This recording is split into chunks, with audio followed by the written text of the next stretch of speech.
ভোলায় যাত্রীবাহী লঞ্চে গুরুতর অসুস্থ ব্যক্তিকে চিকিৎসা সেবা দিয়েছে কোস্টগার্ড। রবিবার ২৫ মে বিকেলে কোস্টগার্ড মিডিয়া কর্মকর্তা লেফটেন্যান্ট কমান্ডার হারুন রশিদ এ তথ্য জানান। তিনি বলেন, ২৫ মে শামসুল হুদার নামের এক ব্যক্তি ঢাকা হতে কর্ণফুলী লঞ্চ যোগে ভোলার উদ্দেশ্যে রওনা করেন। মধ্যরাত ৩টায় পথিমধ্যে শ্বাসকষ্টজনিত সমস্যায় গুরুতর অসুস্থ হয়ে পড়েন তিনি। উক্ত বিষয়টি জাতীয় জরুরি সেবা 999 হতে স্টাফ অফিসার দক্ষিণ জোনকে অবহিত করলে যথাযথ কর্তৃপক্ষের অনুমোদনক্রমে জোনাল কমান্ডার দক্ষিণ জোনের নির্দেশে কোস্টগার্ড বেস ভোলা হতে একটি মেডিকেল টিম খেওয়াঘাট লঞ্চঘাটে প্রেরণ করা হয়।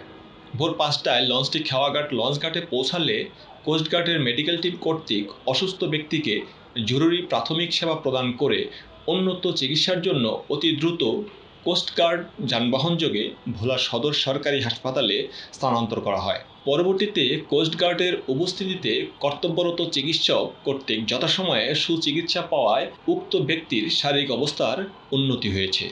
তিনি আরও বলেন, বাংলাদেশ কোস্টগার্ড উপকূলীয় ও নদী তীরবর্তী অঞ্চলের নিরাপত্তা নিশ্চিতের পাশাপাশি মানবিক কর্মকাণ্ডেও নিরলসভাবে কাজ করে যাচ্ছে।